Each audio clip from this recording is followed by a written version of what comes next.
दोस्तों, सादर अभिवादन। मैं हूं महेश कुमार वैद्य और आप देख रहे हैं एनजेपी इंडिया। कल आपकी और हमारी तरह उन लाखों लोगों ने दिवाली मनाई है जो हिंदू धर्मावलंबी है। आतिशबाजी का शोर पहले की तरह ही रहा। अपवादों को छोड़कर न किसी ने पटाखे फोड़ने से खुद को रोका और न सरकारी एजेंसियों ने ही हरकत दिखाई। हमारी प्रदूषण की चिंता भाषणों तक सीमित रही।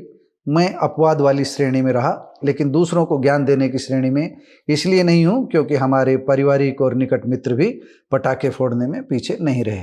ऐसे नियम कानून तभी प्रभावी हो सकते हैं जब कानून की पालना करवाने वाले भी दृढ़ संकल्प वाले हों और समाज का एक बड़ा वर्ग भी ऐसा सोच रहा हो।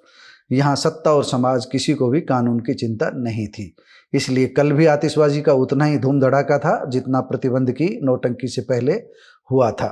आइए अब प्रदूषण की बात छोड़कर सीधे राजनीति की बात पर आते हैं।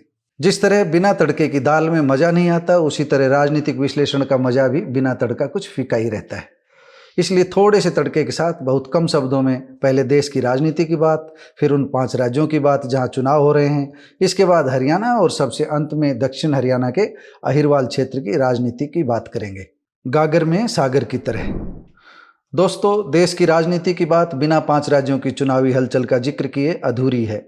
वर्तमान की बात करें तो देश की राजनीति में स्थिरता दिख रही है।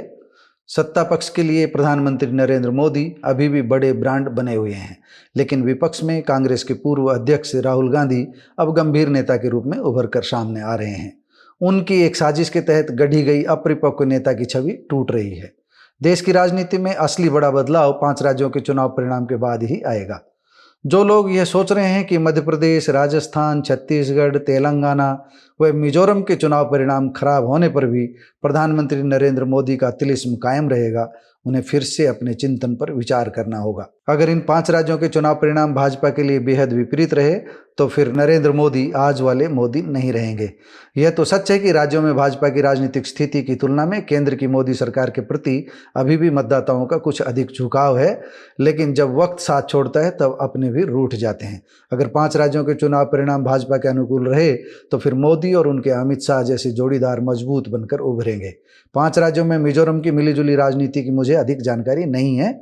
मिजोरम की सत्ता से हिंदी बेल्ट में बहुत ज़्यादा राजनीतिक प्रभाव भी नहीं पड़ेगा, लेकिन मध्य प्रदेश, राजस्थान, छत्तीसगढ़ और तेलंगाना जैसे 4 राज्यों में से छत्तीसगढ़ और मध्य प्रदेश में कांग्रेस और भाजपा के बीच टक्कर है। कांग्रेस इन दोनों राज्यों में अच्छा प्रदर्शन करती हुई दिख रही है। इसी तरह तेलंगाना में बीआरएस और कांग्रेस के बीच सीधी लड़ाई को भाजपा त्रिकोणीय बनाने का पूरा प्रयास कर रही है। राजस्थान में भी भाजपा और कांग्रेस के बीच टक्कर है, लेकिन ऐसा लग रहा है कि राजस्थान हर बार सत्ता परिवर्तन की कहानी को इस बार भी दोहराने जा रहा है।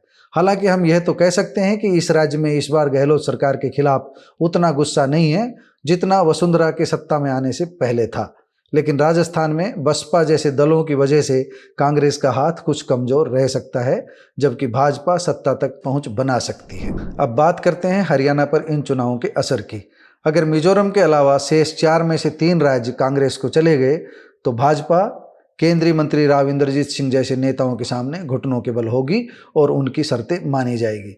चौधरी बीरेंद्र सिंह व 1 दशक पहले कांग्रेस से भाजपा में आए कुछ अन्य नेता भी इसी श्रेणी में शामिल हैं। 4 में से अगर कोई 2 राज्य भी भाजपा ने ले लिए तो टीम मोदी और आरएसएस की टीम मिलकर चीज़ों को संभाल लेंगे।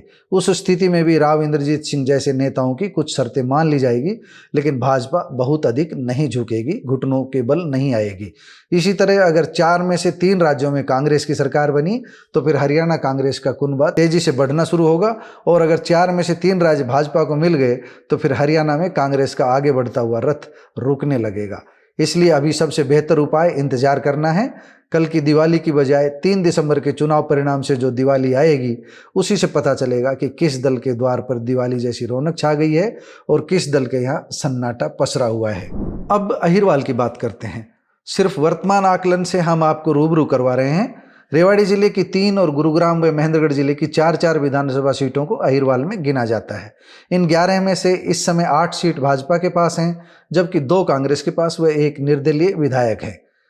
एनजेपी को मिल रहे फीडबैक के अनुसार रेवाड़ी जिले की 3 में से 2 सीटों पर भाजपा अभी भी कुछ सेफ स्थिति में दिख रही है, जबकि 1 सीट पर मुकाबला रहेगा।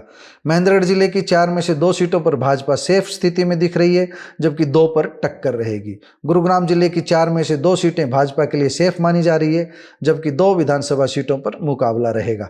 यह स्थिति उस सूरत में है जब राव इंद्रजीत सिंह भाजपा प्रत्याशियों के लिए आने वाले समय में कड़ी मेहनत करेंगे। राव के रूठने की स्थिति में भाजपा को 2 अतिरिक्त सीटों पर भी नुकसान झेलना पड़ सकता है। अहिरवाल की एक सीट का विश्लेषण आने वाले समय में विस्तार से देंगे, अलग से देंगे, सभी कारण बताएंगे। इन 5 राज्यों के चुनाव परिणाम के बाद अहिरवाल में भी राजनीतिक तस्वीर बदलेगी। बदली हुई तस्वीर का रंग भी समय आने पर आपको दिखाएंगे। सबसे बड़ी बात यह है कि भाजपा राम मंदिर के मुद्दे को आने वाले समय में इतना अधिक उछालने वाली है कि शेष सभी मुद्दे गौण रहने वाले हैं। मुकाबला तेजी से कमंडल बनाम मंडल की तरफ बढ़ रहा है। भाजपा राम मंदिर, धर्म और हिंदुत्व जैसे एजेंडों पर आगे बढ़ेगी, जबकि कांग्रेस ओबीसी के अलावा चुनाव को विकास पर केंद्रित रखने का प्रयास करेगी। हरियाणा में आम आदमी पार्टी के कद का मूल्यांकन राजस्थान के चुनाव परिणाम के बाद करेंगे।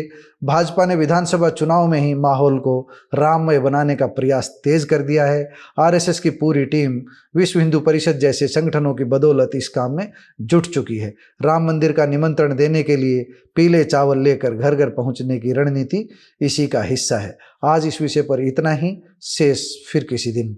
धन्यवाद।